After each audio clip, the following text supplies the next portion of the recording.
see any objections. Does anybody object to Nathan broadcasting? We're live streaming now. Thank you, Nathan.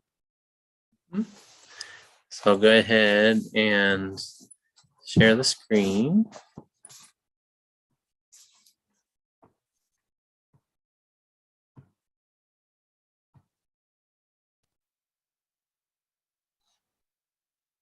So this may be a review for many of you who have been together with us for a while with Acopphe, but we just want to start with describing where our name is derived from.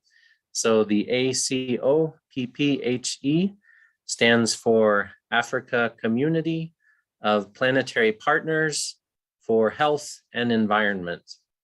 So we have a real strategy about the meaning of that name. And especially we want to focus on the word community that's really throughout all of our gatherings and the activities that we do together. We are committed to following best practices in being a true community, and ideally, even as we build our relationships, get to know each other better and build the trust, we like the idea of being even family and friends together, connected on one planetary home. So then the planetary partners, the idea is that we are very strongly attached to planetary health, but we also strongly believe in other areas like One Health, traditional ecological knowledge, climate and health, that's explicitly link human health with environmental sustainability. So that ties together with the last part of the name, what we are for, that we are for health and environment. So the vision that we have, what we are all working together for, is derived from a Swahili word that is hasa, and that stands for a healthy and sustainable Africa for all. Then our mission is able to be abbreviated with the letters HOPE, then REWORN. And so that stands for healing ourselves and planet Earth by reuniting with our roots in nature. So our core values, just to name a few of them, diversity, that we strongly embrace, the cultural and linguistic diversity that's very much fundamental to the gathering that we are together here to learn more about and to talk about next steps for ways that we can decolonize education throughout Africa, throughout the world, and also humility. And lastly, the very powerful and profound concept, so fundamental to Southern Africa, Ubuntu. So with that, I will hand it over to Nightingale to talk about a few other points related to Acopphe. Thank you, Nathan. And thank you everyone for being a part of this gathering. To continue, our objective is to build dynamic partnerships with our friends, our families, our children, and our allies. And really that is self-explanatory, because this is something that matters deeply for me, for us, and I would hope that for anybody else who chooses to join this community, it is something important enough that you want to share it with your friends, with your family, with your children. And that is what we have been striving for as a family. And this is so that we can have, or it's for healthy people in loving communities and diverse healing environments on a healthy planet. So it's all connected. If we are on a healthy planet, we're more likely to be healthy people, and vice versa. And diversity is so important because it's the diversity of people, and we as Acopphe are already so diverse, but if you look at our planet, there's just so much beautiful diversity. So yes, So then the question of what do you think is really important for you to share with us in the Acopphe community, to let us know your thoughts about a community like this, what you would like to see, what your thoughts are, what your experiences are, and what you would like to see in the future of Acopphe, or even just your future, because we hope to be a happy, healthy community and to do the best that we can. So just to tie into a point that will be emphasized later in Nightingale's presentation about decolonization in Kenya, and a very famous Kenyan author named Ngugi wa Thiong'o. He has a quote, and part of something that is very important to his writing and his worldview is very closely related to the approach and the practice that we are trying to follow within Acopphe, that we are not only just presenting about decolonization of education in South Africa or in Africa.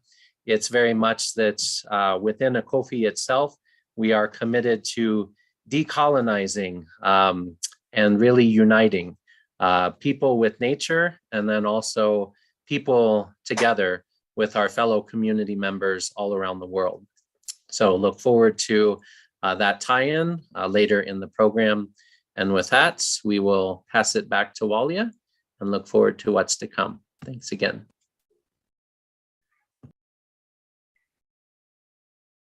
Thank you so much, Nathan and Nightingale, for that very beautiful introduction to Acopphe. And we are so very happy for those of us who have been in Acopphe for almost a year now. We're very happy to be here and actually be part of the growth of Acopphe, and watching, you know, and the different people come in and mixing with different people, and learning from different cultures and different people. So we are very excited about what Acopphe has to offer. So all those who are new to the idea of Acopphe, please do consider engaging with us. We would be very happy to have you, because, you know, we can't do this, we cannot uplift Africa or the world by ourselves. We need unity, and this is what Acopphe is about. All right, so I'm going to move on to the next thing, which is I'm going to turn myself off and I'm going to share the screen. So Nathan, you've unshared, right? All right. I'm going to share my screen to a short film on the Soweto uprising, which is the June 16 that we're celebrating, and it's by Time. So I'd like to just acknowledge Time and acknowledge that, and this is Time magazine and the people who do that. So I'd just like to acknowledge that from them, and that we're using this for educational purposes only. We are not selling it or sharing it around. So I'm gonna play it, and then after that, we'll have our presentation from our guest presenter and some music after that. All right.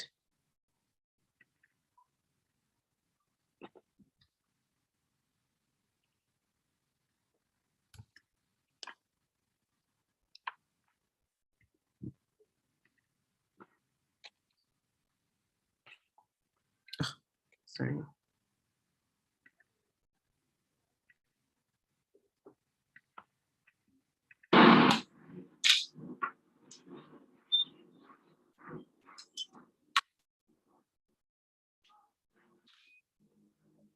The law of the country was that we're not allowed to take pictures of anything that the police have done.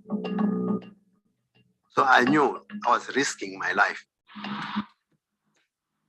The last picture that I took with this camera is for Hector Peters in June 16, 1976.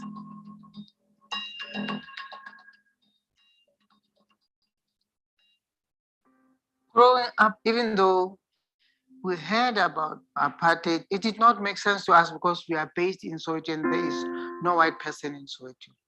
The only white person that you'd see would be superintendent, police. So it did not really understand what apartheid is.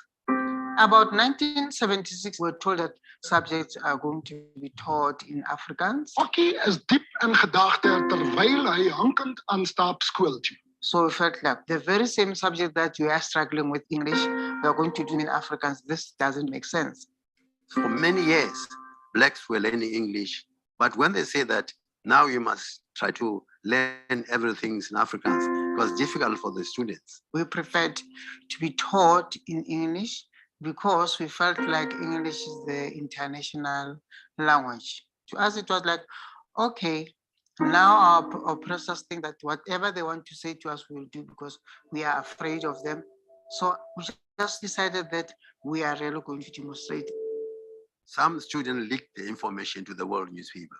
They told us tomorrow is going to be students protesting against Afrikaans. On the 16th of June in 1976, we were so excited. It was like we were going on a school trip. To them, it was just a joyful march. The singing, the chanting, we felt free. Surprisingly, the whole of Soweto came together to march. About 10,000 students. As I was marching with the students, I drifted away from them because I didn't know how it was going to happen. But I knew they would be arrested or even shot by the police. Police barricaded some of the street. So our leaders told us that other schools are on their way. The student leader climbed on top of the tree, telling them that this is a peaceful march. I was between the police and the students. I put my armband, which has got written press here, so that the police must identify me as a journalist, not a student. While waiting for these other students, all of a sudden, there was a shot. All the police were just shooting at random. So the students scattered. I think what provoked the police is that they sang the song which was banned in South Africa, Osisigelela, which today is a national anthem. We all ran amok in confusion, running for cover. I didn't even think of my brother would be in that because we were told that only secondary and high schools were to take part. Then I spotted my younger brother on the opposite side of the pavement. He was too young to understand what was really going on. I just said to him, no, you must just stay here next to me. I'll make sure I find a way back home.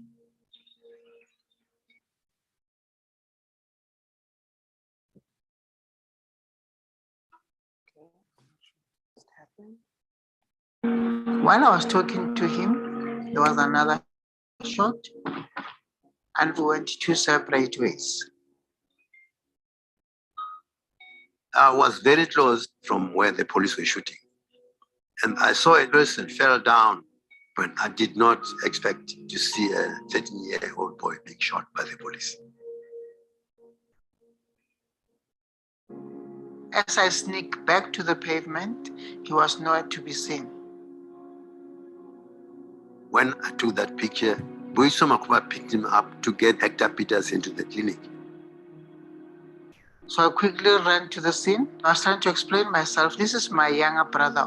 Where are you taking him? The man never said anything. And I looked at my brother. I saw blood coming from the side of the mouth.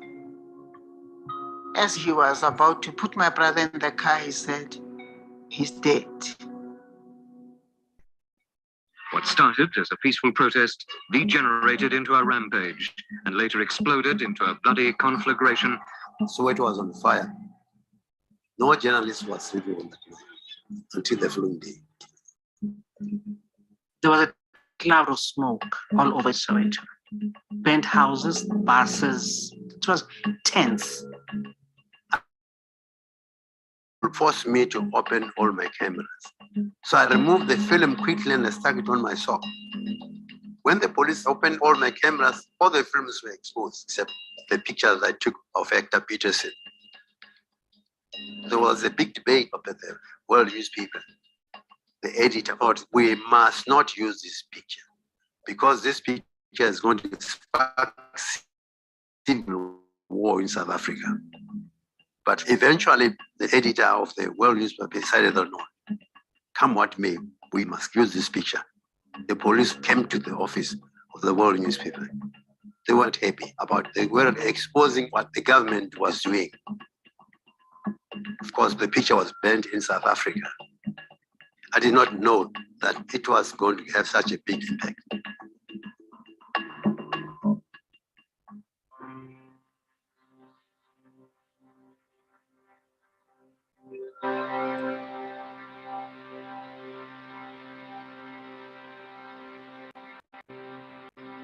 When my brother Mbuyisa came back to the house, maybe he was around 19ish at night, he was hurt, he was confused. He felt bad that he had died. His intention was to save him. We had to keep on telling him that, look, when a person has to die, they have to die. It's not your fault. But it just changed from that day. He was no longer the Musa that we knew. I think it did something to him that we never understood, and he never shared it with us. The police didn't like the picture. Police said he was posing to show the world what was happening in our country. He couldn't stay at home because if they had found him, they would have arrested him. I think after that, he was kind of mentally disturbed. He was being hunted by the police. That's why he escaped from the country and he went to exile. Up to now, nobody knows his whereabouts. Police also came to me to find out why I took this picture. I told them I was assigned to do this job. And then he said, Sam, choose between your job and your life. Now we are being given a final assignment that we must not arrest you, we must just shoot at you. That's the thing that made me leave the job from the World newspaper. I found that Johannesburg was no longer good for me. To be a journalist, no longer good for me. So I came here at Lilydale, my hideout place where I am now. I was on house arrest about a year and 7 months. During that time, I resigned from the World newspaper. Then after that, they didn't even say that the sentence is over. They just disappeared.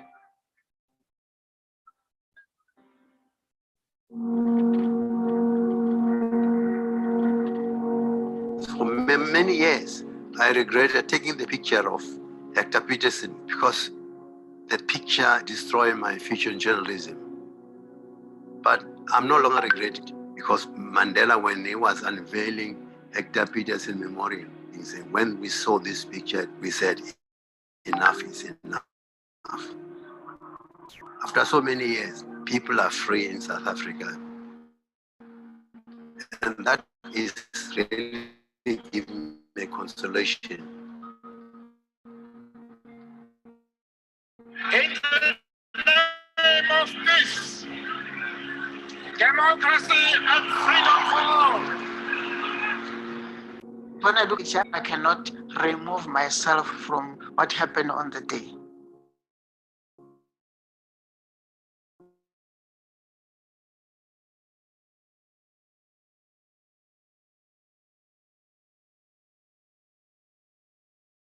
Just disappeared off the face of the earth. After all these years, I realized that it's not just a picture, it's something quite big. It did something good for the country. We buried my brother on the 3rd of July. The hardest part of it was, why did police open fire? It really did not make sense. Because as we were students, we never had weapons. The photo itself tells it all. Even the youngest were there, they felt like being oppressed is not okay. Look at what happened. Even the youngest was killed. So to me, the picture reflects all those families who had similar incidents. because I know that we were not the only ones.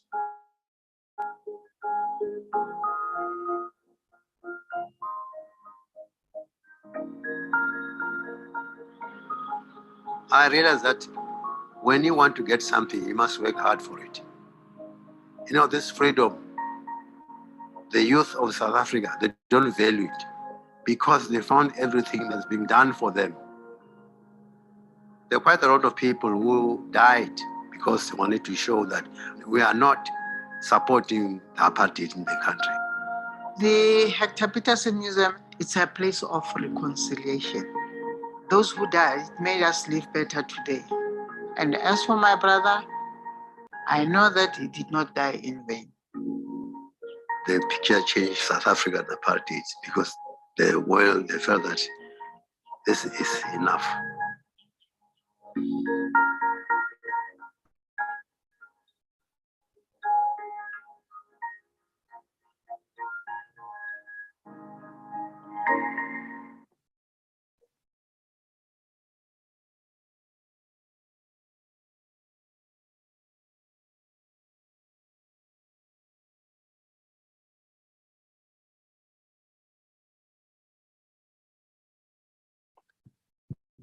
Okay.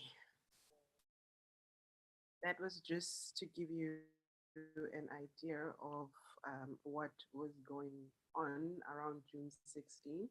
And it's centered around Sam Nzima's photograph of Hector Peterson that was seen around the world. And that is what alerted the rest of the world to know and understand what was happening here. And this was all just from a simple protest, which was not meant to be violent, to say, look, we don't want to be forced to learn in this language. It does not serve our communities. It does not serve. Happy we have the opportunity to go to school and learn, but you're keeping us, you're giving us a less than par education for ourselves. And this were children. They were not adults. They were not, gogos, meaning grannies and grandpas. It was young kids. So we have a duty as we get older to really make sure that what our children are crying for, what they want, what is good for them is what we will always fight for, and teach them how to fight and stand up for themselves as well. So with that, I would like to hand over to our guest presenter, Mr. Mzwandile Kumalo. And Mzwandile is a colleague of mine at the Durban University of Technology. And he's in what we call the Student Development Unit at DUT. So I'm just going to read the rest of his bio for you. He is 28 years old and he's a very active fellow. He's an activist. And yesterday he so hilariously said to me, "I'm a feminist." So I'm very upset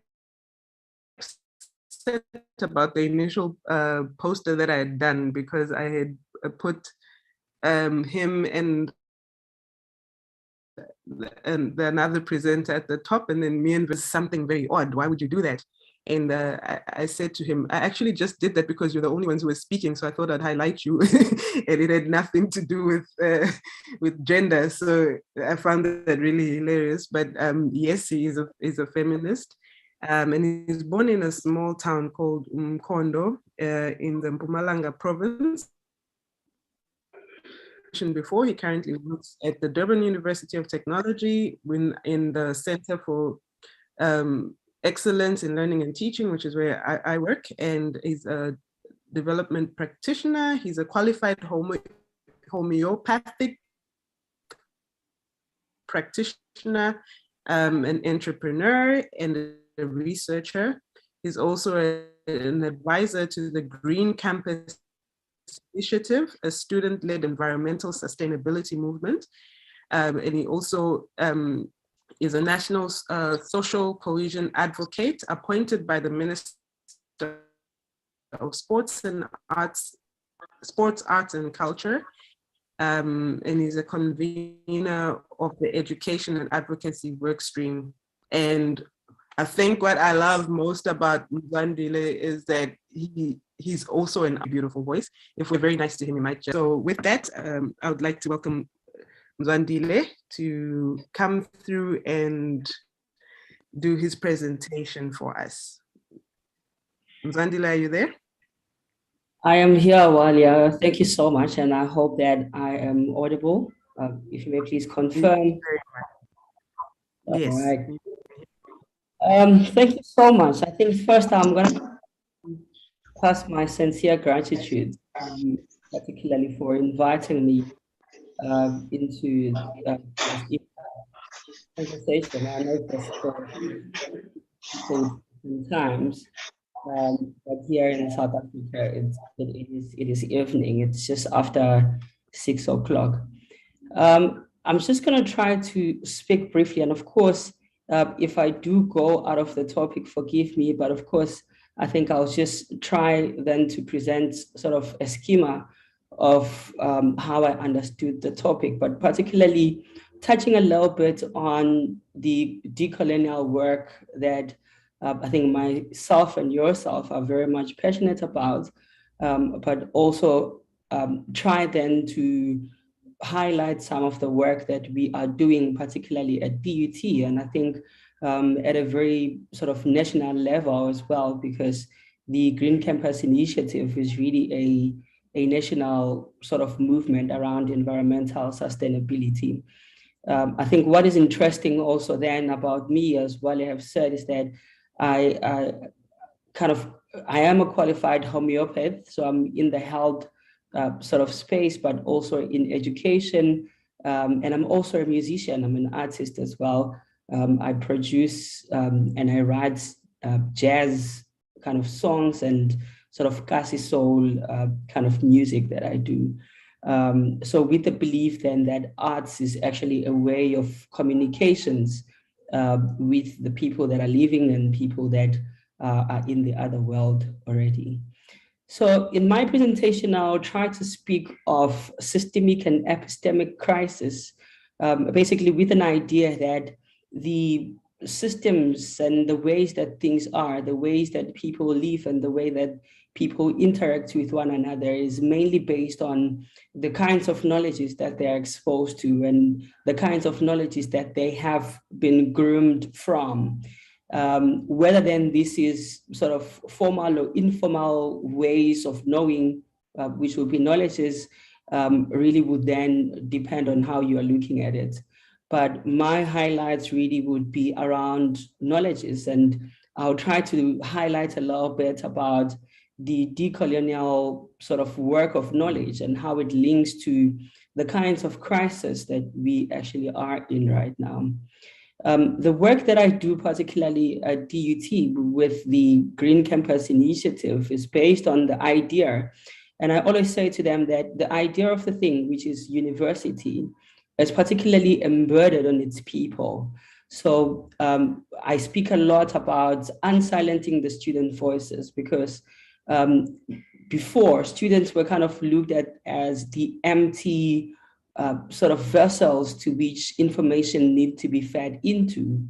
But rather now what we are moving towards is the realization that in actual fact, knowledge and education in its truest sense is actually in all the people, and we all have to learn from one another. And I think I will touch then on this, particularly on the primacy of knowledge, and I will touch also on, what the sort of colonial perspective, particularly around knowledge, has actually changed the ways that we actually view things and how this impacts us at a level of living. So I say that the idea of the university is embedded on its people, whose lived values and principles and ideas and customs are based on the university culture. The biggest question then is that who takes the identity of who?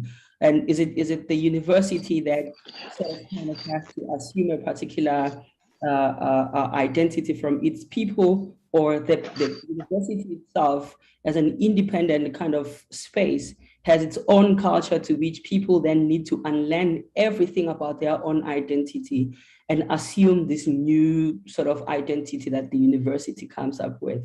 And in my understanding is that it actually is the university that takes up the sort of identity and the culture of its people. And the people then are the drivers of the culture, and they are the drivers of the identity of the university. And one then of the biggest questions would always be that, does the space then, the educational spaces, actually allows for people to express themselves in ways that are then deeply embedded in the strong values and principles, and also in the strong sort of identities that they actually come up with into the university. So the focus then of the university, of course, is for the advancement of particularly and the pursuit of knowledge and truth, who acts and exhibits behaviors that fosters meeting the needs of the present without compromising the ability of the future generations to meet their own needs. So there's particularly this idea that we, as much as we always have to have a futuristic gaze, and as much as also we need to kind of look into what is happening in the present, we very much then have to kind of assume a posture of being sort of preservative, if that's a word, and try then, with us meeting our own needs, with the development and with the industrializations that are happening, we actually do not compromise the ability of the future generations to also meet their own needs. And so in the schema that I'm trying to present, it means in order for you to know, if these are people, this is the economy, and this is the society, you must already have knowledge. And knowledge kind of drives everything. There's a book by James Blount where he speaks about colonizers' model of the world, which was already, of course, an epistemic framework of how the colonizers kind of view the world. And I think it will be, I think, prudent for me to share particularly the book that you shared with me yesterday, Walia, which I'm really looking forward into it being available, where Guillaume Blanc calls and speaks of the invention of green colonialism. So it's kind of a new ways of decolonization, which really is around green, and the idea of viewing South Africa, or viewing Africa particularly, as this space that, the greenery and the environment itself is kind of more important, more than the people that actually are living in it. And I feel that we're debating the whole concept of decolonization within a context in which, at a world scale, there is actually a systemic crisis. A systemic crisis which manifests itself as terminal capitalist crisis, a worldwide ecological crisis, and also exploding social divisions and ruptures. So if there's a systemic crisis, it means there's also an epistemic crisis, or it kind of cascades from an epistemic crisis. There's always that sort of interdependence between the two. And then this speaks about the sort of exhaustion of a particular knowledge, the idea that there's only one ways of looking into things, and there's no many other ways actually of looking into things. And so what are the signs of an exhausted knowledge? One, it fails to produce what Bonaventura de Dos Santos calls the critical nouns. So if we have words like freedom, development, an exhausted knowledge does not develop new nouns, it just adds adjectives like popular democracy, rural development. This then brings me to a quote by Fanon, who's quoted ad infinitum. He says that people hold a core belief that is very strong, and when they are presented with evidence that works against the belief, the new evidence cannot be accepted. So they will rationalize, ignore, or even deny anything that doesn't fit within that core belief. And Fanon calls it cognitive dissonance or cognitive injustice that refuses to recognize diverse ways of knowing through which people make sense of the world and their lives. It fails to recognize what I would call the known-knowns and the known unknowns, and also the unknown knowns and unknown unknowns.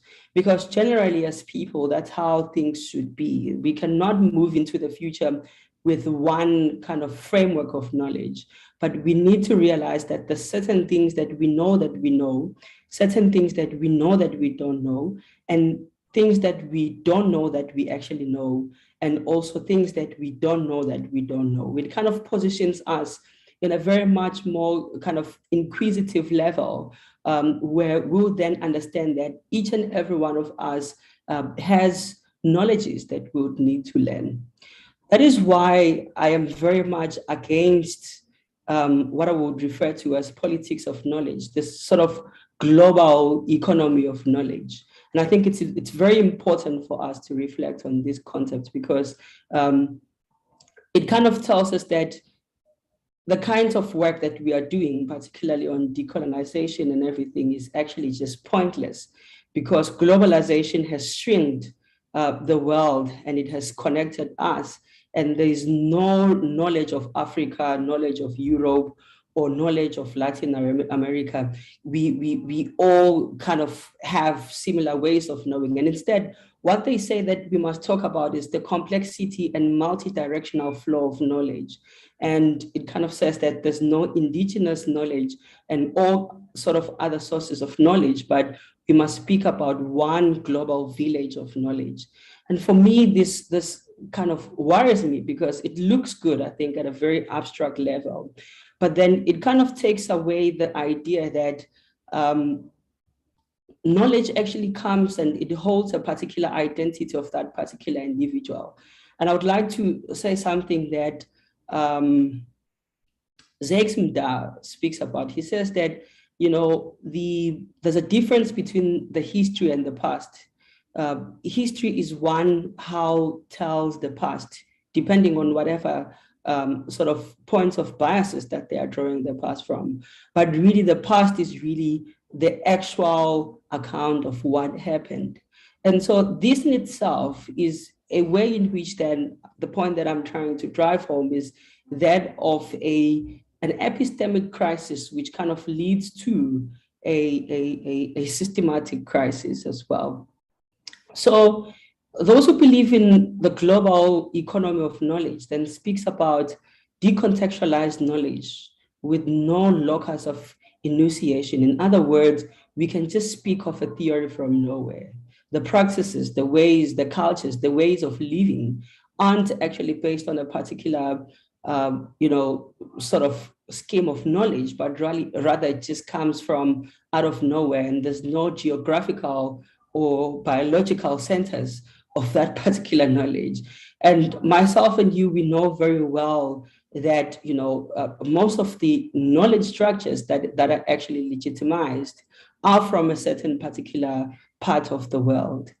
And so this then is very important for us to think of, because I remember there's a work by Richard Howard and Odora where they talk about the rethinking thinking, which is rather very important in the kinds of works and in the kinds of ways that we actually think of things, and how then those particular sets of knowledges that we actually are learning on a daily basis and that we actually interact with sort of hold a particular identity of the individuals that are living in that particular space and that are to use that sort of kinds of knowledges in the ways that they are doing things. This is particularly some of the sort of ways that I'm trying to inculcate into the students, particularly in the Green Campus Initiative movement, and generally the students at DUT, where I always speak of student activism as something that is very much needed. But the only ways then of doing things is for us to train our students on how to communicate what they need to say, instead of always resorting to demonstrations and whatsoever, but really making sure that they understand what is it that they're saying, and then we kind of give them ways on how to say what they need to say.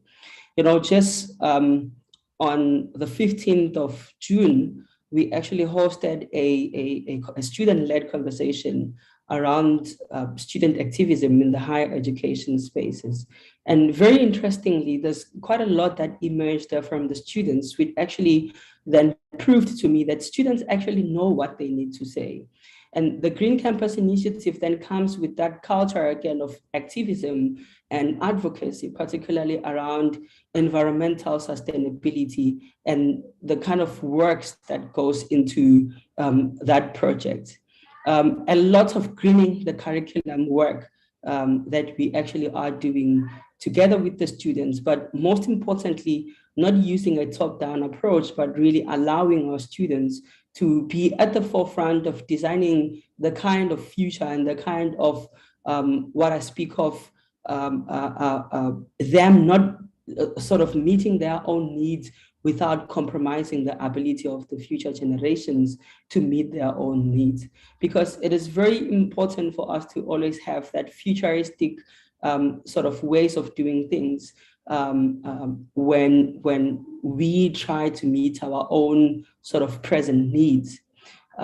So a lot of indigenous knowledges as well, I think, plays a very crucial role, particularly in the work that we are doing in trying to decolonize the green curriculum itself, because I think Africa and South Africa as well, we very much are rich in the knowledges on how actually our people were one, and they recognized how they were one with the nature itself. That is why we would have people who would make rain come, and people who would pray and speak to the gods and the powers that be, and really pray and be in communication with the nature itself.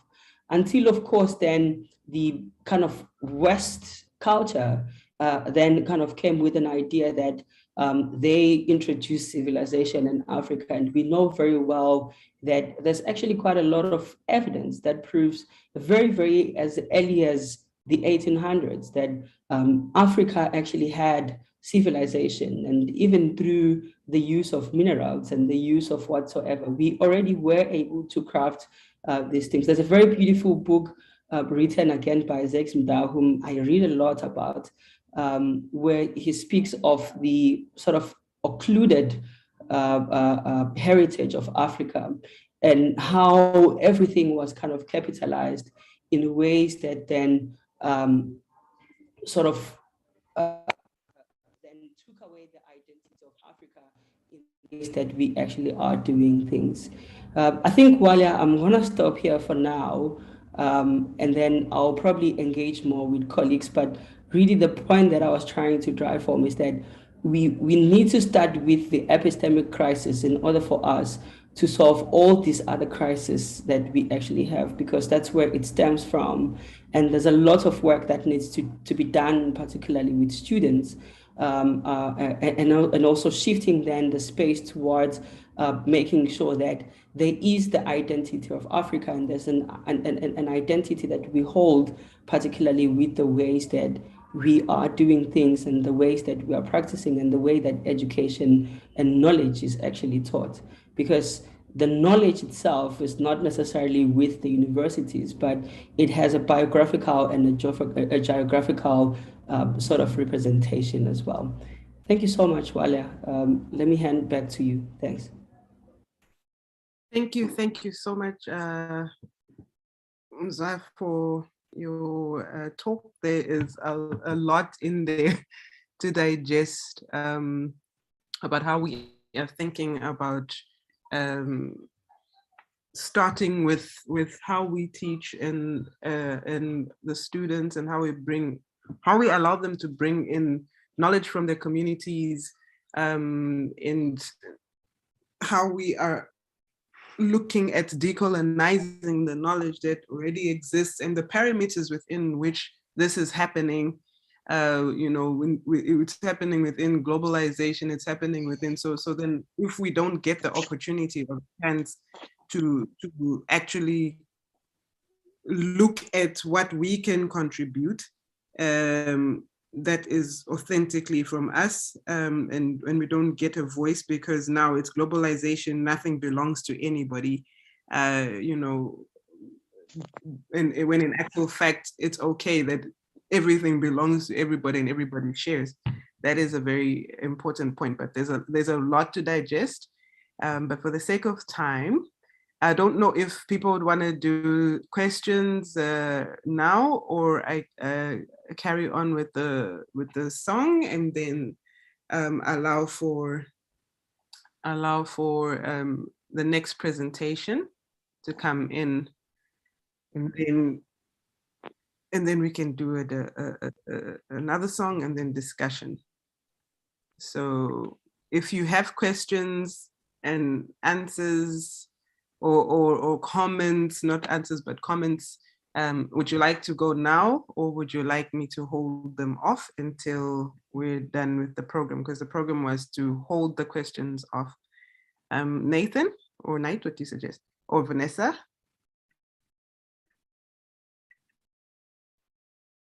I thank you very much for this gathering. I would say to keep it for the end, unless somebody has something like very urgent that would like to share now. What do you say? Okay, I don't think anybody. I'll play some music and give you some time to think about what Mzwandile has just presented, because most of us are academics here, and what we're trying to do is raise this continent, but we need to be mindful of how we are doing that in our schools, in writing papers and all of that. Be aware of the systems that we're working in, and create our own systems and create our own tables. All right, so I'm going to play a song here from Mama Miriam Makeba.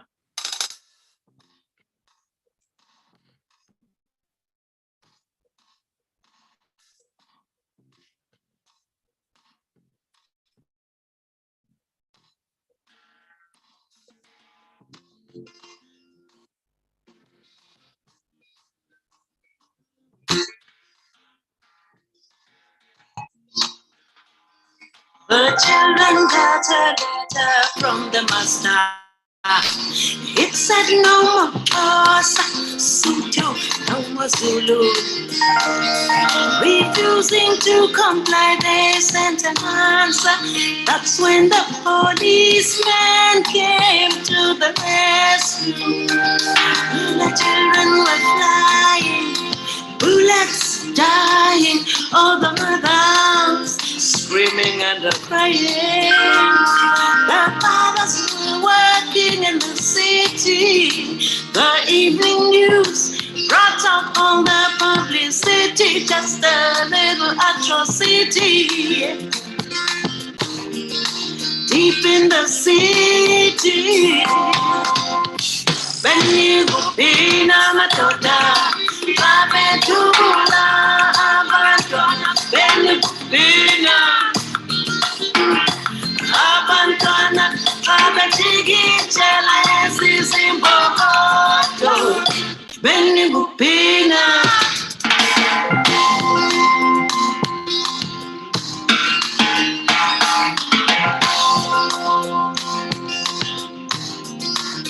There was a full moon on the golden city. Knocking at the door was the man without pity, accusing everyone of conspiracy, tightening the curfew, charging people with walking. The border is where he was away. Waiting for the children, frightened and running. And full got away, but all the are in the jail without any publicity, just a little atrocity. Deep in the city, Benny Gupina Matoda, Abetubula Abantwana, Benny Gupina, Abantwana, Abetigitela Ezizimboto, Benny Gupina.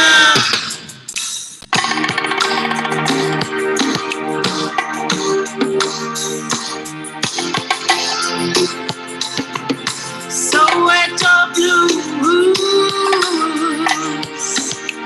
Soweto blues, Soweto blues, Soweto blues, Soweto blues, Soweto blues, they are finishing our nation. Soweto blues, calling it black on Soweto blues, everybody knows they are behind Soweto blues, without any publicity. Soweto blues, I see my geniuses are set to my Soweto blues. Ah, we heard it, Mama. Soweto blues.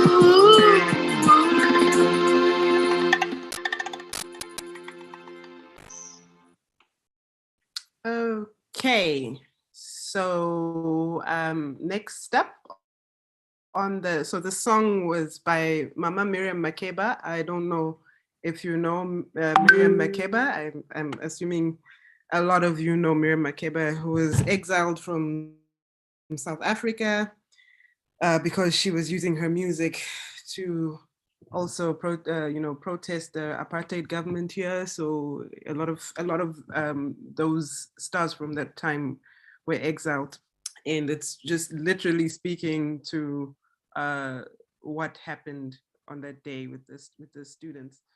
So right now I'm going to hand over to Nightingale for the sake of time to do a presentation for us. Nightingale, are you ready? Yes, I am. All right. Thank you, Alia. So It's your moment. I'll try and share. Okay.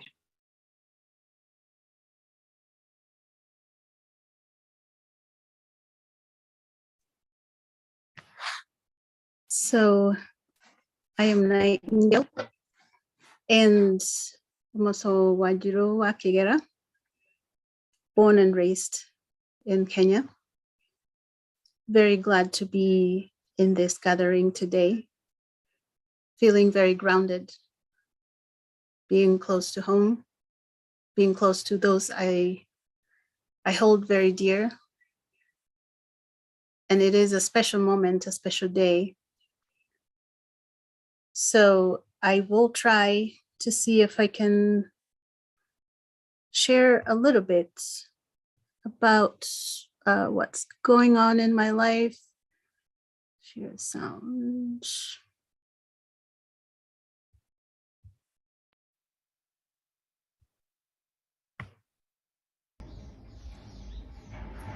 Yeah, oyo numukegeria noyo nisome na nijega muno. This is these are they're natural. They grow naturally. You don't have to plant, and they're very nutritious, rich in vitamins. I actually don't know the names in English, but they are rich in vitamins. Naturally grows, and you just have to harvest when the rain comes. They grow naturally. So we are going to enjoy this with my kids.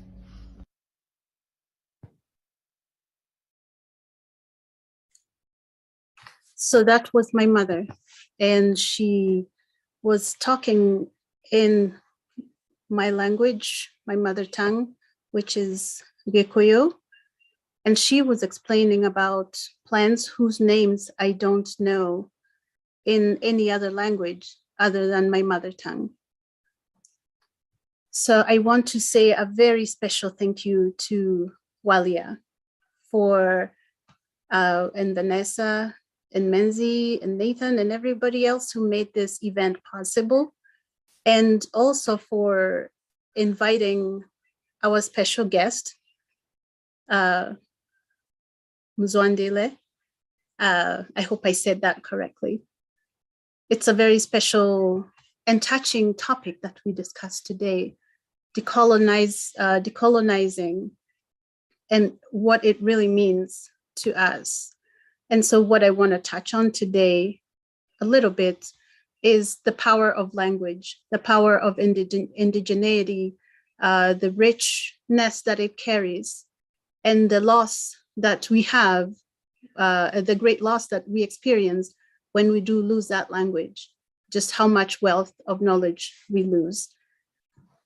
So I'm going to try and share again once more.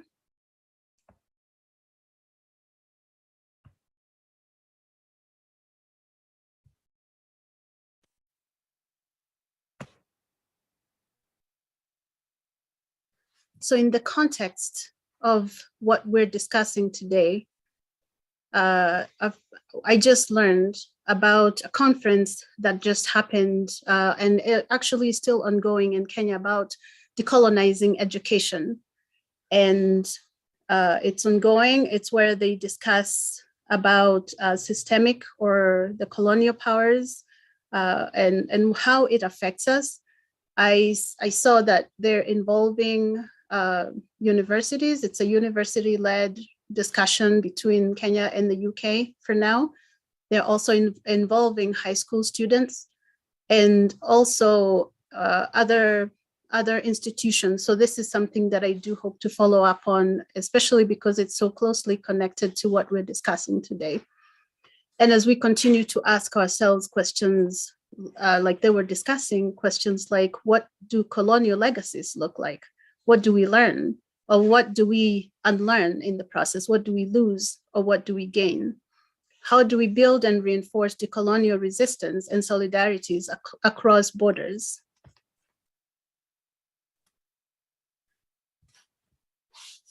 I also want to talk a little bit about a man that I greatly respect and honor. His name is Gogewa Thiongo. He's a writer that has written very deeply about where he comes from and Africa at large.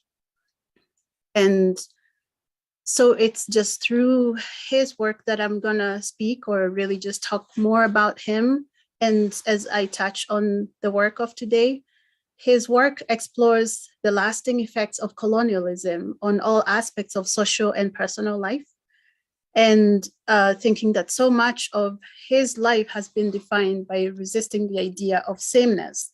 And more than any other quality that unites his work, it's this insistence of the distinctiveness of each human existence that matters most to him. So he was imprisoned because of his work and being so explicit in thinking, looking at colonization and even looking at the works of the governments that came in. So he has written many different books. And at some points, he chose to exclusively write in his language, Rodiomiro Agekuyu. And so, like, for example, he's written books like Seitani Modara Faine, which is Devil on the Cross.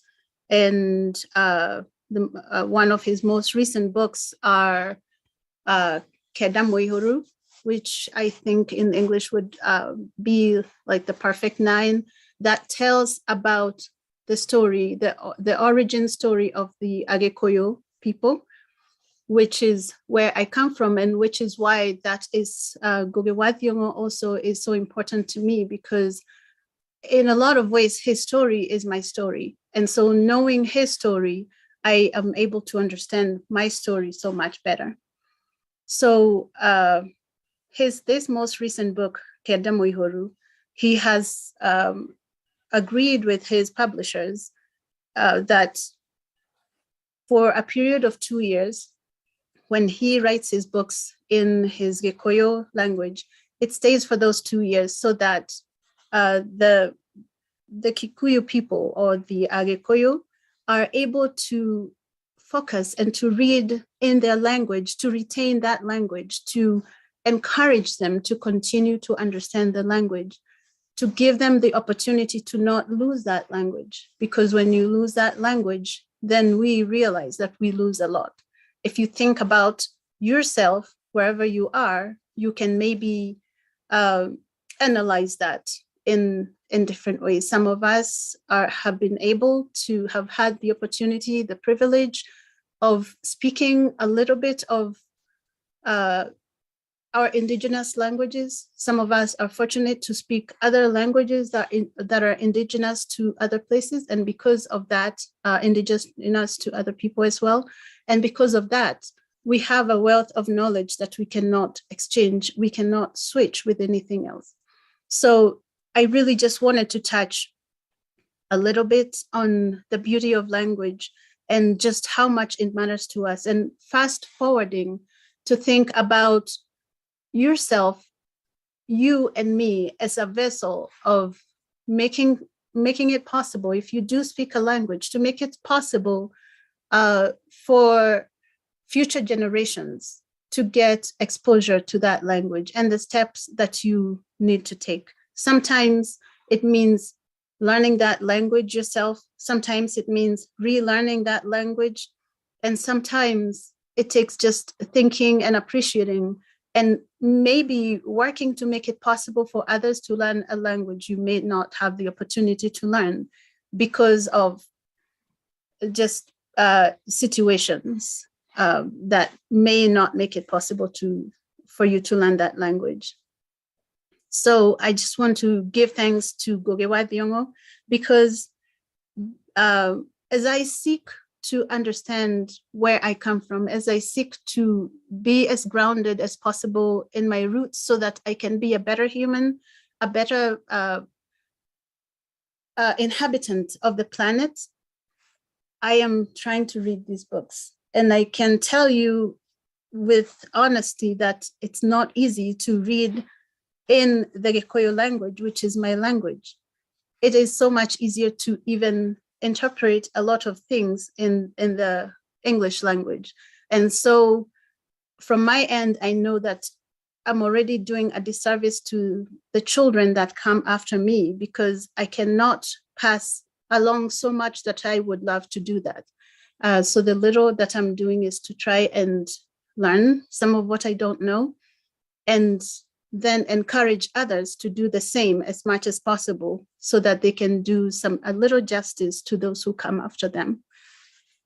So, and when we think about planetary health, which ultimately is kind of like our umbrella that we're looking at in a lot of ways, our planet is going to be healthier when we can understand our plants, our animals, the traditions that guide us.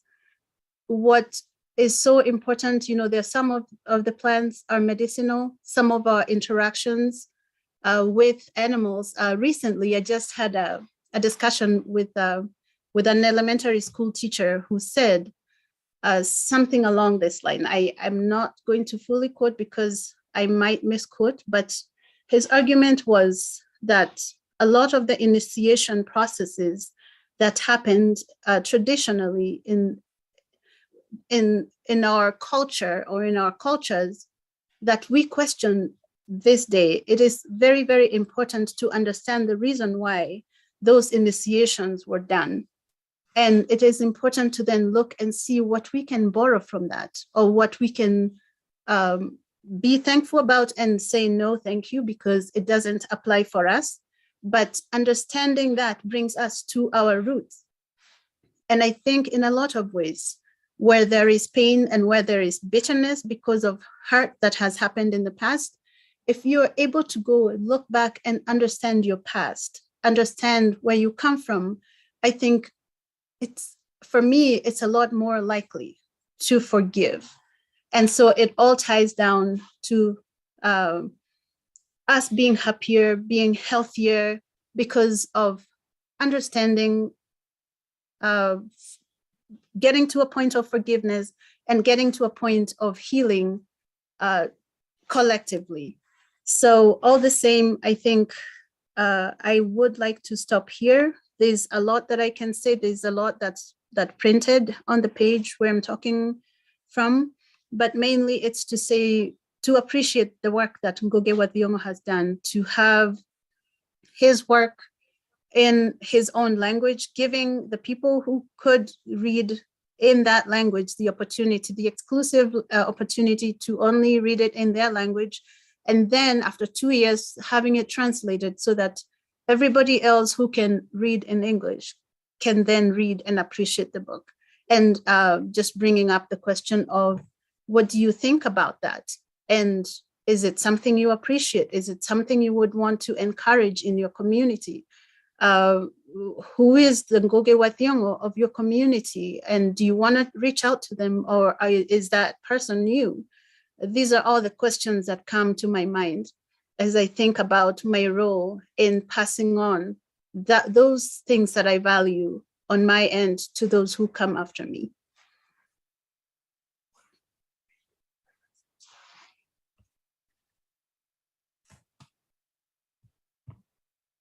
So I would just like to say, to read out for you that Ngugi recalled his early days of staging plays in Kenya, and how important it was to open up the rehearsal process to the public. A lot of education all around the world relies on mystification. You see perfection, but perfection is intimidating, because then you say, oh, I cannot do that. That is way too good, because the final presentation looks so beautiful with no flaws, but that's because you did not see the process. For example, if I give the example of Walia as she was getting ready for this event, I think then you would understand that anything that comes across as being beautiful and perfect, you can see that it's actually not perfect at all. It's that process that really matters. So as Ngugi says, I like to open the process, because when you see the process, you appreciate the outcome even more. So for us within Acopphe, I think the process, it is what matters the most, because when we go through this process together, then we appreciate the outcome even more. And I appreciate you guys for going through the process with all of us. It is messy, but it is real, and we will all appreciate the outcome. Thank you.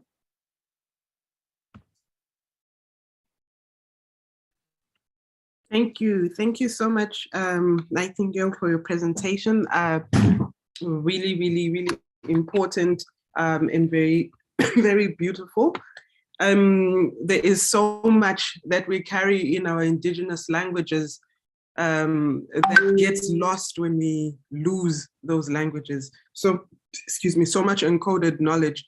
So it's very important to try and keep these languages alive, for not just for us, but for the generations after that. And yes, Ngugi is somebody we all, when we're talking, decolonial studies, because of his work, the decolonizing the mind.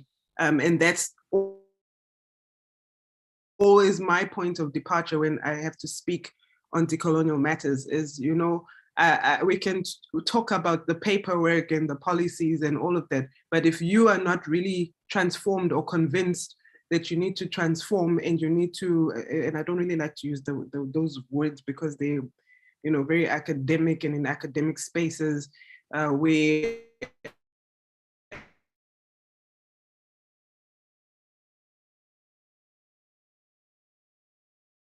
I think we do quite a lot of think pieces, and if we are not willing to looking at how we can get this across from self to the next person, to the soil, and then to the animal, to the entire globe, to the spirit, then we are not, doing what we're supposed to do.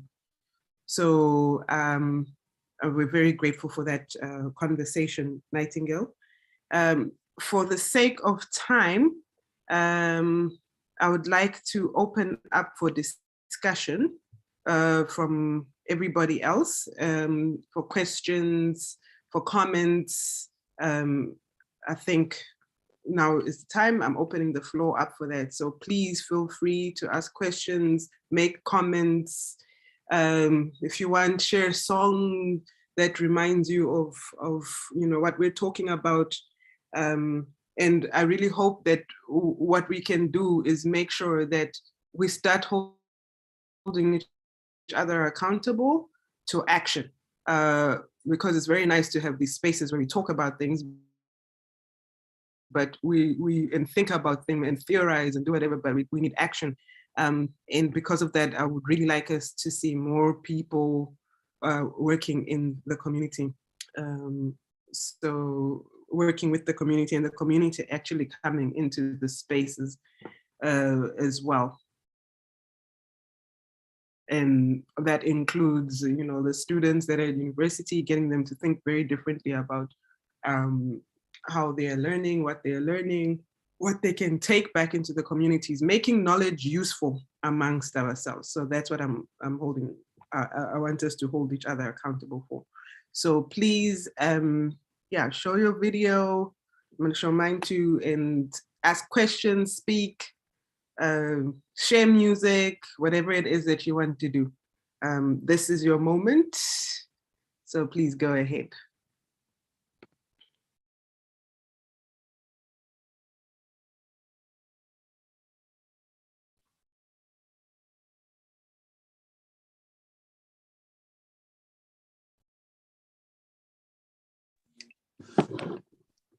Good afternoon, everyone. Can you hear me? Yes, we can, Russ. Good afternoon. Nice to see you. It's good to see everyone. I bring you greetings from Nashville, Tennessee, where we are celebrating Juneteenth, which is consistent with our conversation today, as that there were people in Texas who didn't know that the Emancipation Proclamation had been signed by President Lincoln, and only months later were the slaves in Texas, were actually freed by the soldiers who came down there and made sure that that was done. I want to talk on a grassroots level about this whole idea of a colonized education. Just last night at the production of Music City Jubilee, which was about the Fisk Jubilee Singers and their work to save the university back in 1866, shortly after they were slaves. I was asking three young ladies in the audience, in the lobby, I said, where do you want to go when you get a chance to travel? What country would you like to go to? They said Spain and Bali. And no one said Africa. Okay, so that's my setup question. The next question I said, which is bigger, the United States or Africa?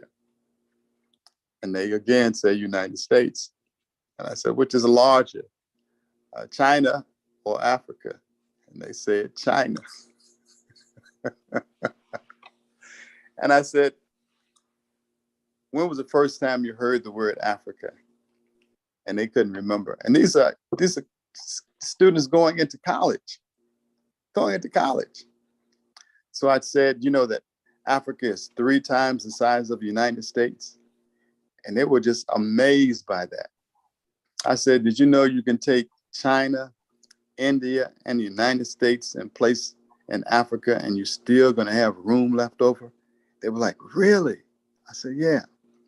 And what's interesting is that I took those same set of questions to Zimbabwe, to South Africa, and to Kenya when I taught there in March. I went to all 3 of those countries for about 45 days, and I got the same answers.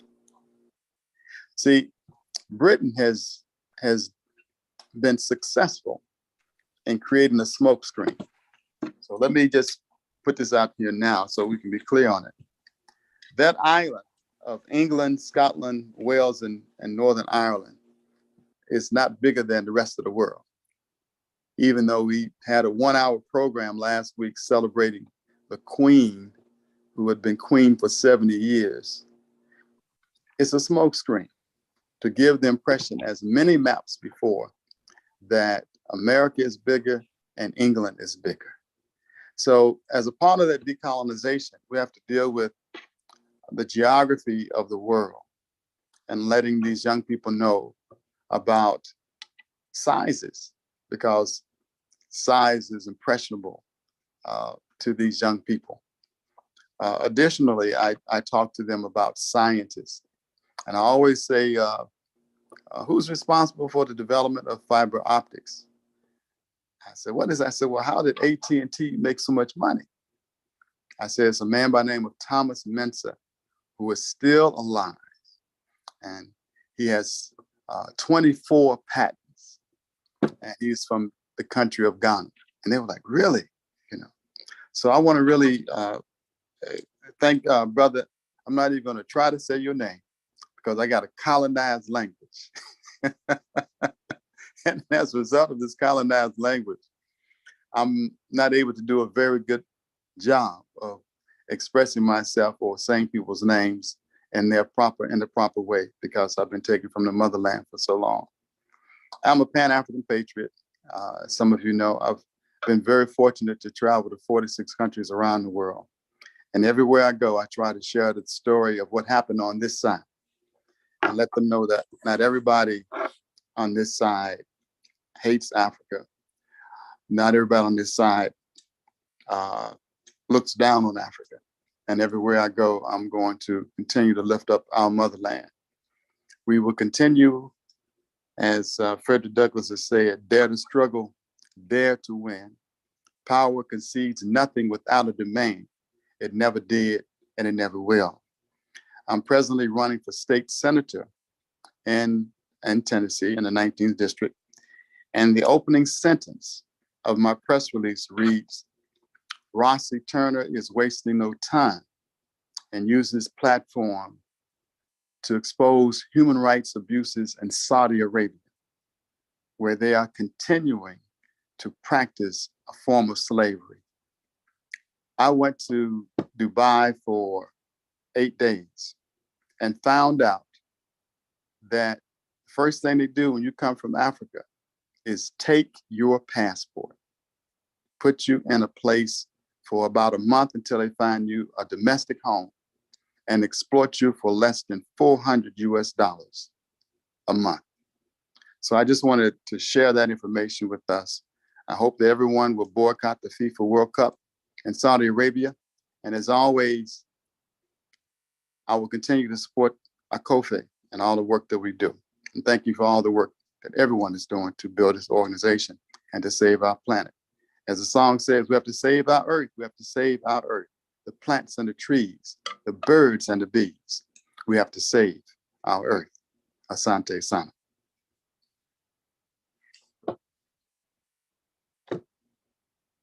Thank you so much, Rossi, for sharing that. You raised so many interesting issues. For starters, I'm happy that you expanded on the Juneteenth, because I mentioned it in the beginning to say, it's just everything is aligning today with Juneteenth as well. So we picked the right day to celebrate this. Secondly, you've highlighted, we kind of tend to think that these issues of colonization and slavery are far behind us now sometimes, and we need to, just move on. But they're so entangled in our systems. As you said, you thought if you were to bring that particular set of questions to people here in Zimbabwe and think that they would respond differently, and you found out that they don't. And this is fascinating for me because I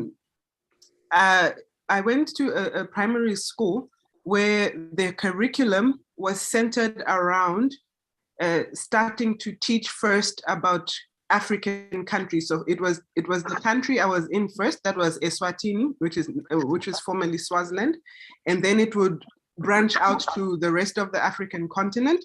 So we had to learn a whole lot of things about other African continents first, and then it branched out into the world. And this was, between grade 3 and grade 7. And then I moved here, and, of course, you just assume everybody has the same education that you do. And when, we would try to teach in a classroom and, make references to things, and you find that somebody in 3rd year did not know what someone in the 4th grade that went through this education system knew. And it was very shocking to me, because I was like, but you're 3rd year university, what happened? But then I always have to remember this exact thing that we are talking about today, the Bantu education system, and how it was actually there to kind of disable any sort of mental and spiritual move forward for the people, so that they could be less than or broken down, and always remain at a place that was beneath, and to just be able to get the jobs of helper or nurse or a teacher, and not actually become anything more than that. So I realized that it was a cultural shock for me. But I also know that system worked, the education system that I went in, where they emphasized on Africa first and then everybody else. It was Botswana, Namibia, Swaziland, and Lesotho. Those are the countries where that education system was in, and it didn't filter through to the rest of the continent. So yes, there's a lot of fractures, and even within ourselves, we have such fractured identities, because you tend to behave, one way with this type of person, and another way, we code switch a lot to be accommodating. But how much code switching happens for us on our end, when we are visited upon by others. And then also this divide and conquer notion you brought up between African Americans, Afro-Brazilians, Afro-Caribbeans, Afro-British. You can see we have all internalized the colonization and the divide and conquer, and people believe false stories about what this continent is about. Are we perfect? Hell no. Surely not anywhere near perfect. And also that's partly due to remnants of systems from the colonization, and their choosing of the people that should stay in government so they can continue to do things that they do now. But I think platforms like this and speaking about issues like this bring us together, educate help to educate people about everybody, because I have a belief that when we talk about Africanizing or decolonizing or whatever, or Pan-Africanism, we're just talking about us, the Black people. But I have the strong belief that from what these people in power did, everybody lost out.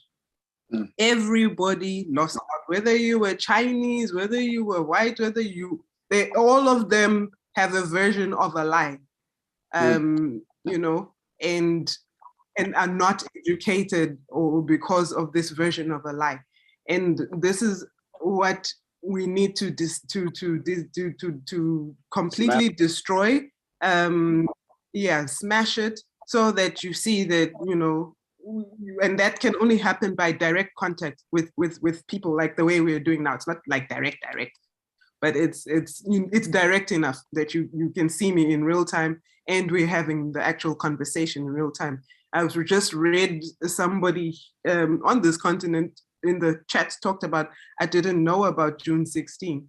And that happened. And yet quite a lot of African countries, I'm from Zambia originally, although I live in South Africa. And the ANC actually, it grew in Zambia, from Zambia, because the negotiations were happening there with my former president, Kenneth Kaunda. And that's where a lot of people were exiled, and a lot of, and even South Africans don't know that. And so it's funny to this day when we talk about xenophobia in South Africa. Of course, they're also very politicized things, and agendas that make people fight, and it's the wrong fight. It keeps us busy fighting over the wrong thing when we should be doing something else.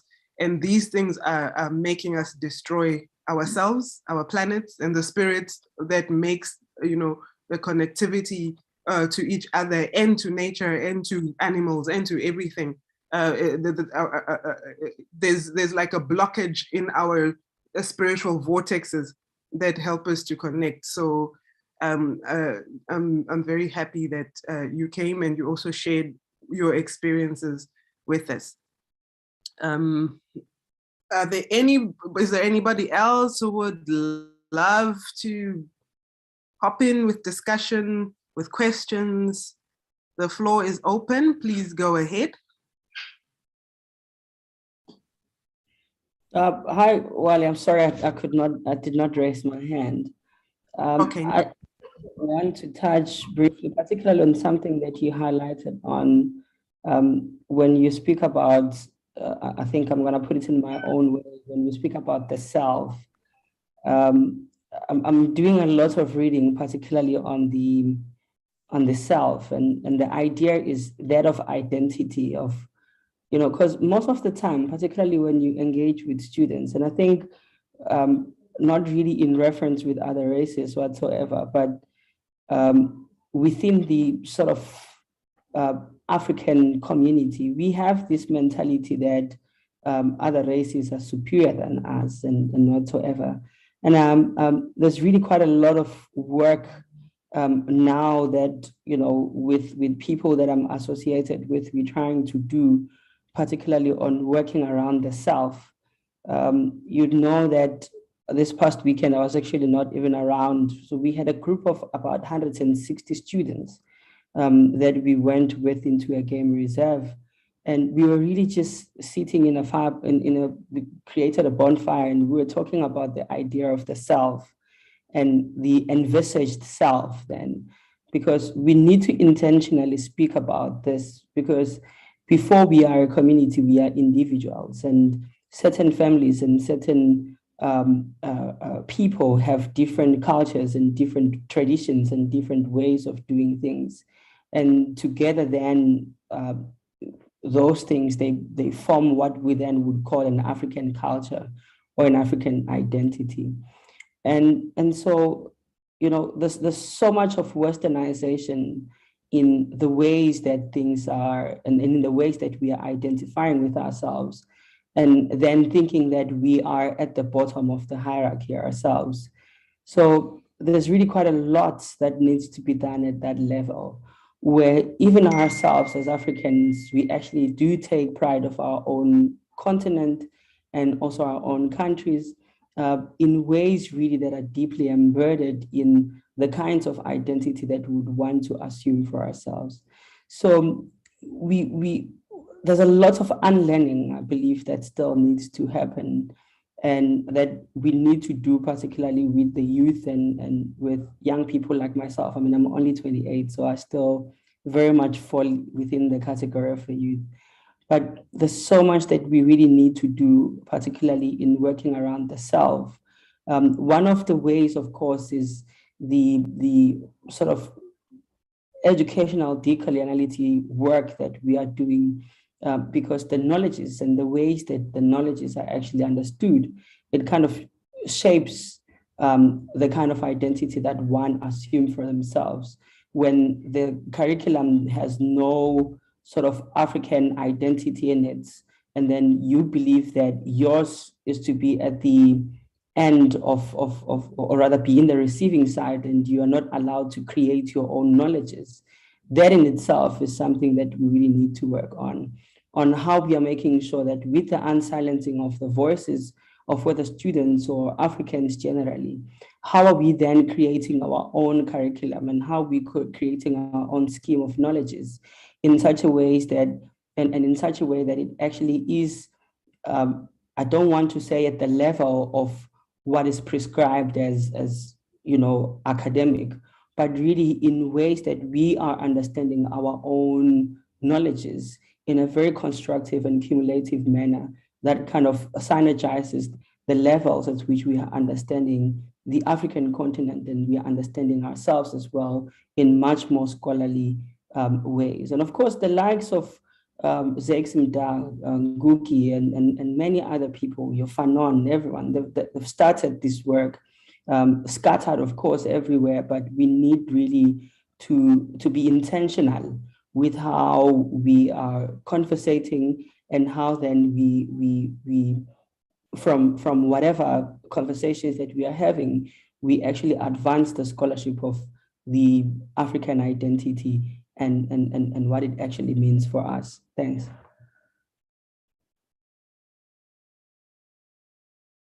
Thank you so much, Mzwa, for that comment.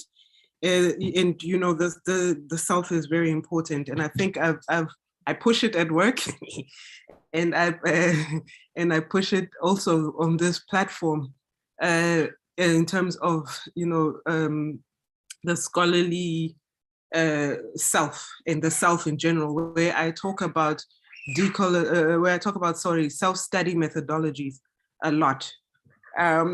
Because self-study methodologies are very much attached to social justice, excuse me, and decoloniality, but involving very much the South. So it's most of the time telling your story within the context of whatever is happening in your circles. If you're a nurse, if you're whatever, in the particular profession or culture that you're involved in, and you know, you're comparing the stories back and forth between other people who participate in those same circles, and writing up on these nuances, because I know we tend to subscribe to the Western way of binary thinking, where something is either or, and all the nuances in between kind of get lost.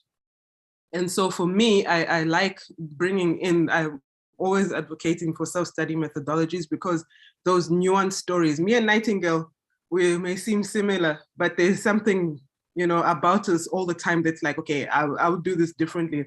And there are reasons behind that. And it's unearthing those things. So you create a richer palette of things to choose from. So I really like what you're saying. I even tell staff members when we are talking about decolonization that include these methodologies in your teaching and learning. Allow your students to tell you stories. You don't know what you're going to find. That might be very helpful for you, in changing the way in which you approach your students. They are 80%, if not 90% African students anyway. So, but you can allow each one, whether they're African or not, to, come forward.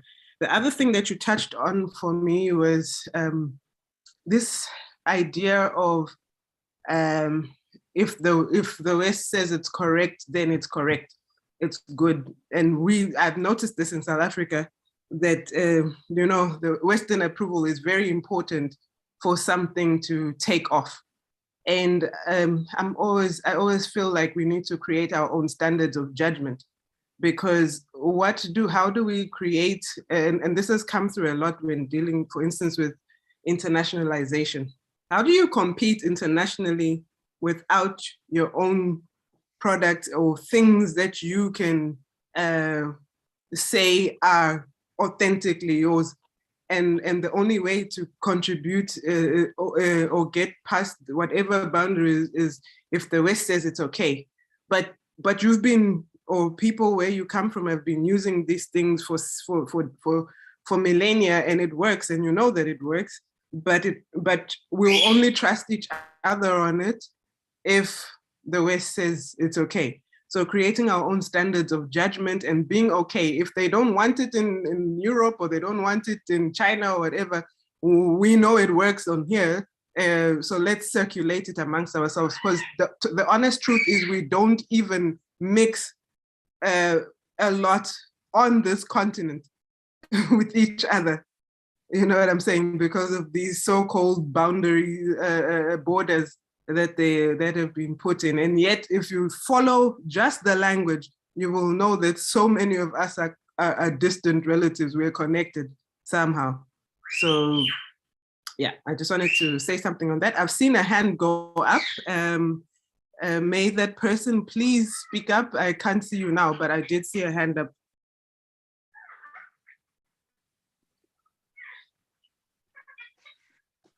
I'm not sure if that was my hand or someone else's hand.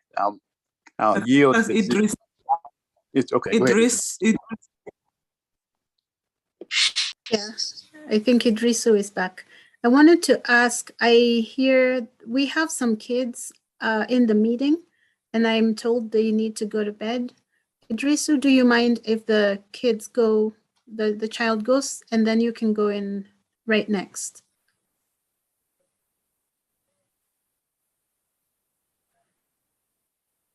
So the Pleasant Hope child or children, if you can unmute, please. There. Oh. You can unmute for us. It is unmuted. You did? Me. Oh, okay. So, do you hear us? Okay. Can you hear us? Yes, we do. We hear you. Happily just unmuted so we can go. And we are thankful to be participating in this. And it has come time for the kids to go to bed. And they wanted to just say something.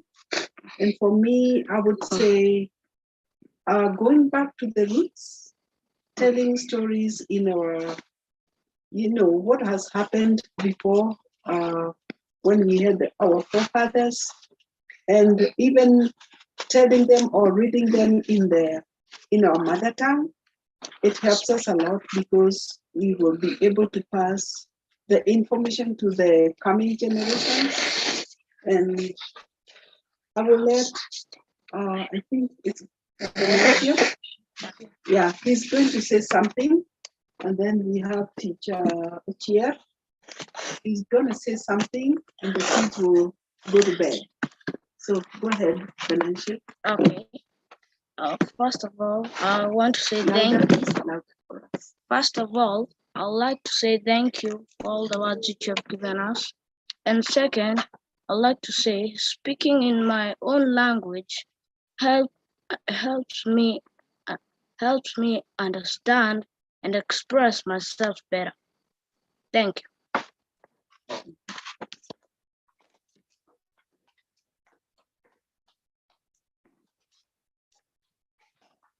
Well, good evening, everyone. My name is Teacher James Ochiel. I've also learned a lot. I've been following this from the beginning. And I think I'm also going to spread the message in my own language, which is not a Gikuyu, but I think the message is going to reach far and wide. And we are also going to integrate this in our learning. And we believe it's going to make a difference here in Kenya, our school, and the whole world. So it's about environment. That's the campaign we want to start doing. And we believe this is just the beginning. More good things are coming concerning the environment. Thank you, everyone. With that, the kids go to bed. We thank you very much for starting this program. And we want to participate more and learn more. Thank you and have a good night for the ones who are in Kenya. Lily, did you do that? On accident. Did you do that? I said get started. Oh, sorry. We went off, but we are off to bed now. Thank you so much for coming through. And we are so grateful that you are here. You were able to follow the conversation and that you're looking at ways to implement, to kind of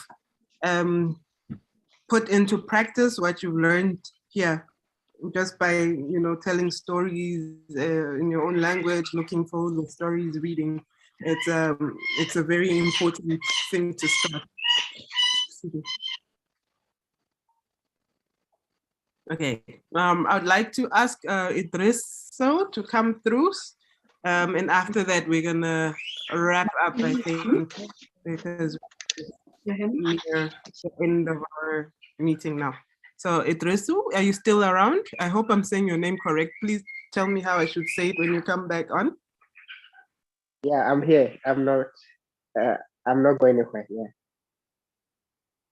Okay, go ahead. Okay, yeah. So thank you, colleagues, for the opportunity to also share my little thoughts on whatever that is going on the side of Ghana, for example. And I do want to thank the initiators for this program and also Professor Susan for connecting me to this global network that focuses on gathering young brains and talents from Africa to see how we can forge forward. I think it is a right call for us to take action and then to bring out our best ideas to be able to put something concrete and make some meaningful impact in the life of others and also other generations that are yet to come. So on the issue of climate and then also talking about, I saw the videos about the cobalt mining in Congo DRC that was shared. I think we had a similar case in Ghana, which I can relate. That is what we call galamsey, or we call it galamsey. That is illegal mining, but that one is in the case of gold mining. So you have the southern, western, and eastern part being the major areas where this is done, and also the same time, you still have that side also having heavy thick forest and also cocoa belt. So you may find all sort of people, including children under age, going into this kind of mining or doing this cocoa farming instead of being in school or studying or learning some trade. So it's happened for so many years. Ghana has a history of mining, I think maybe over 100 years, maybe. And also cocoa also became a major foreign earner for the country's economy. So there is a lot of interest in cocoa because it's a rich product that fetches money to families. So people are more focused on it. So doing all of this for a while now, it has made some impact in our environment. We had a lot of Chinese people coming in to do the illegal mining, destroying orange plantations, forests, as well as cocoa farms to do illegal mining because there is a lot of money. So they pay to landowners and then traditional leaders and gain access to these lands to mine.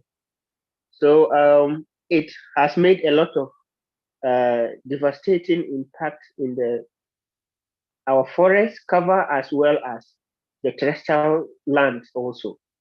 So the government initiated a project to it wanted to recover the land because there is a law that says when you mine, you should recover it and plant trees.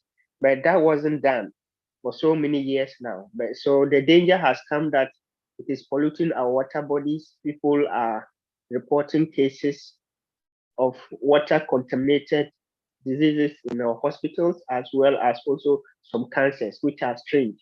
So which could be as a result of these chemicals that are used in this mining. So for about 3 years now, the government is trying to encourage afforestation. So actually, they recruited some people to do tree planting, which is not enough. So now they just in last week, they launched a project called Green Ghana, one student, one tree. So which is targeted about 20 million trees are to be grown. So and maybe we expect to have like 70 to 80% survivor, maybe. So they are running this as a conscious effort to be able to restore the forest and then to recover the lands so that what has been depleted also could also help to restore our water bodies as well as the vegetation.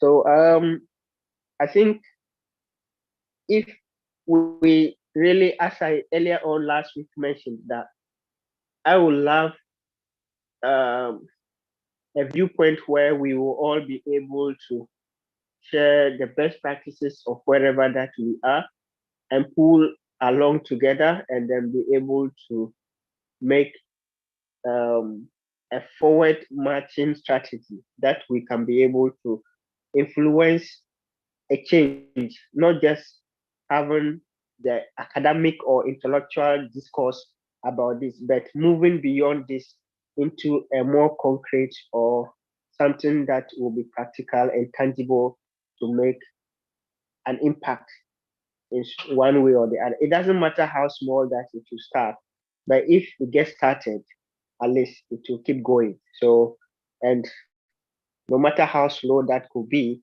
it means that it's also growing in strength and also be able to be making a little bit of impact in every point. Yeah, so this is what I've got to share. And I'm looking forward to see that we will be able to maybe have a subgroup or we divide the various teams that we want to address. And then each of us could work and make more research, collaborate, and be able to work towards coming out with some of these things. So this is what I look forward to. And then I'll ask that we all forge this forward and see how we keep it going. Thank you very much for your audience. And I'm on standby in case anybody needs any clarification or has some questions.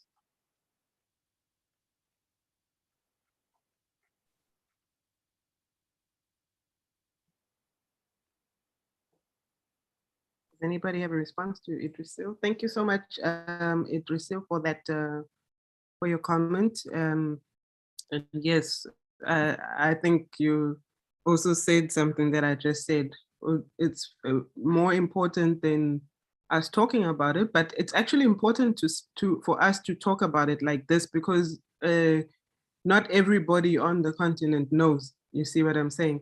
So or in the world knows about it because again, the control of what gets put out in mainstream spaces and what gets hidden as well is or not or what is given prominence and what is not is problematic. So you know, if we talk like this, then we don't need to have to wait for somebody to speak to that. We are here now having the conversation. We understand what the issue is, and so then exactly then how do we put into action a way to move forward, especially considering we're all over the globe as we are now in this group. What little thing can we do to help address what's going on in Ghana, in the Congo, and so on and so forth. But I think that's something that we can all put heads together. You talked about creating groups and something like that, which we do have in Acopphe, which we have this one, the Arts, Culture and Indigenous Knowledge Group.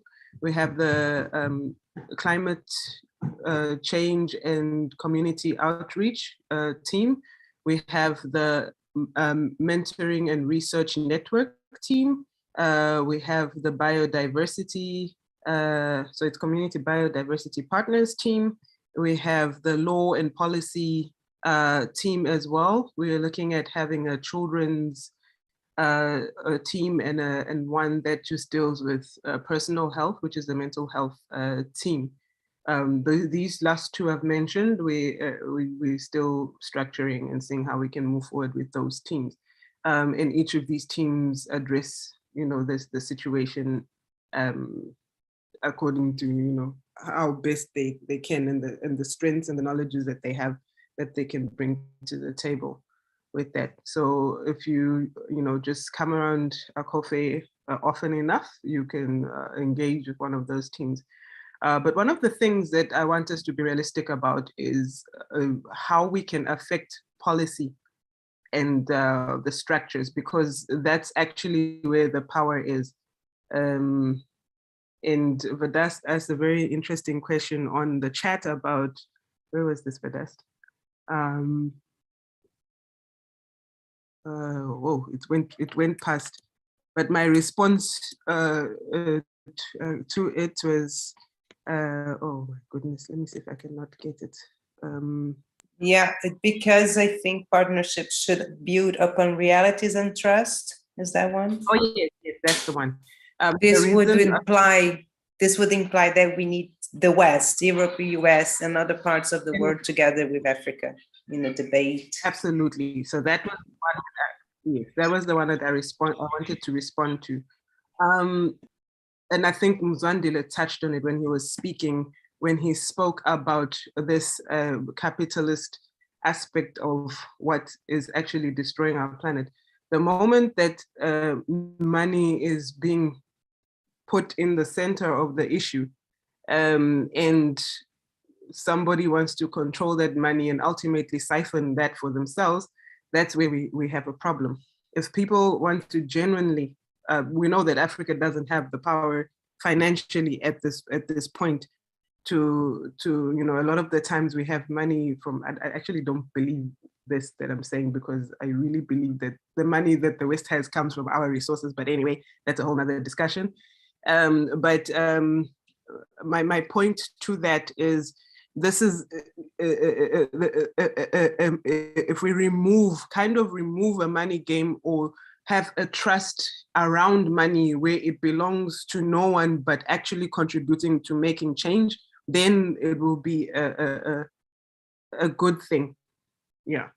So, but we don't have financial power on our side, and so when you start to bring in the West and those things, if they're going to come in, and we need each other whether we like it or not, if they have to come in and they have to bring the money, they cannot be expecting something out or find a way to gain that money back. You get what I'm saying?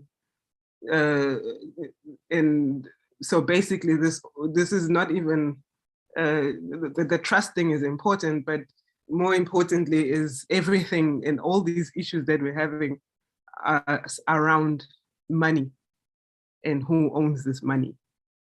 So I think that's where the discussion would need to happen.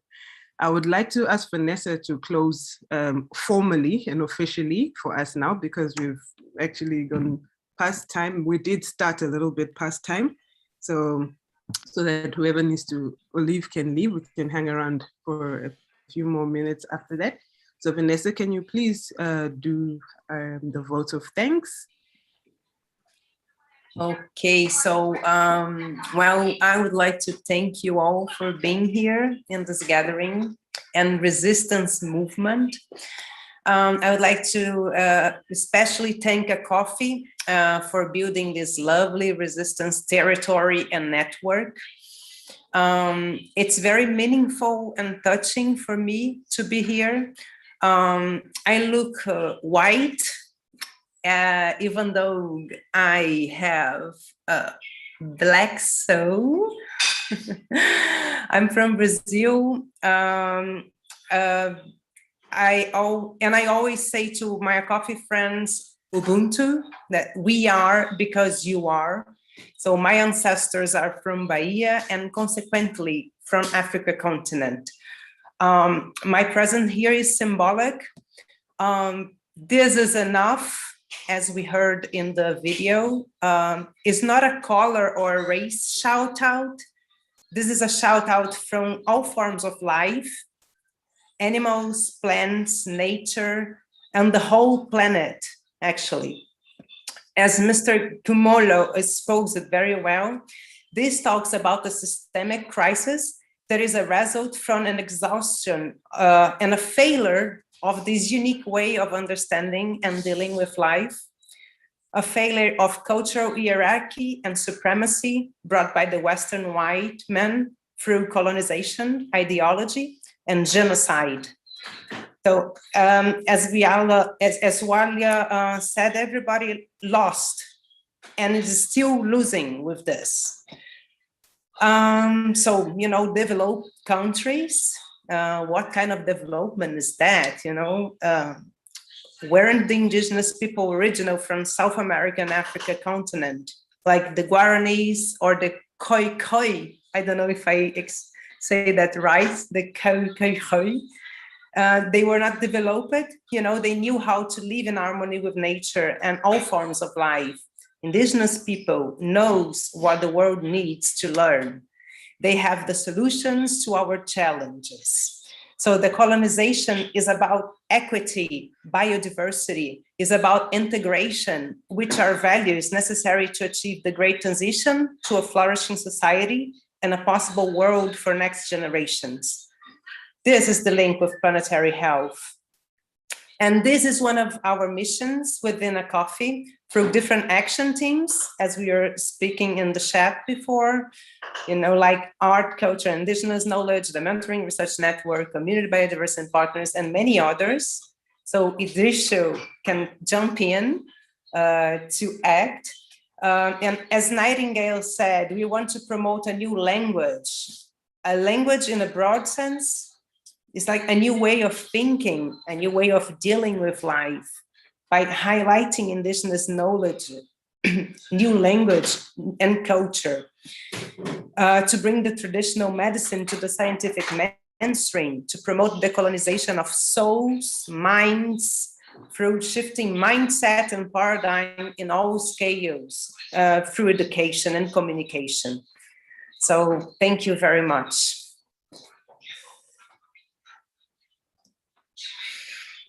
Thank you so much, Vanessa. Thank you so much for rounding that off really well. I can tell you were listening the whole time intently by being able to capture what everyone said. Yes.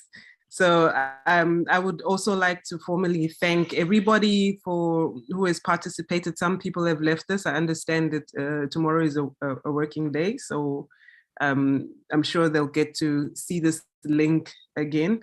But I am very grateful that you could join us today and you know, share this very it kind of opens some wounds and scars, you know, from the past, but sometimes there are things like that that we have to do in order to move forward and for the betterment of our humanity. I think Mzandile said there's a difference between history and the past. And I think I spoke to Nightingale earlier on, and I was talking about how for instance, the States now, there's this big argument about bringing critical race theory into the curriculum, and how there's just this deliberate misunderstanding to not face, you know, history and the past. And history is important for launching our young ones and giving them or empowering them to understand that they do have a place to operate from and move forward. If you don't teach history, we're bound to just keep chasing our tail in a way, you know. And sometimes history is painful to learn, but also we have the responsibility not to dwell on pain, but to use it to start building a new, a fresh, and move beyond where we are now presently. So thank you so much, everybody who participated, for your questions, for participating in the chat. Thank you especially to our founders, Nightingale and Nathan for coming through. We really, really appreciate you taking time every time to come through and support, and just providing this space and welcoming us into the space, and always introducing us to new interesting people. This is a very important space, and what we are doing is very important work, and we are very grateful for you both. And I would like to also thank my fellow team members. Vanessa, thank you so much for the sleepless nights working on this whole session. I find so much joy working with you, because I feel your spirit a great deal, and it really, really, really is just beautiful. So with that, I would like to formally close the session. And if you have to leave, that's great. Anybody who wants to stay behind, please stay behind. And we'll just keep the space open until about 8:30. It's 8:19 now on our end, which means I don't know where for everywhere where you are. Everybody figure it out because the time zones are so different. I know Nightingale is like an hour ahead, so that will be about 9 o'clock for you, 9 p.m.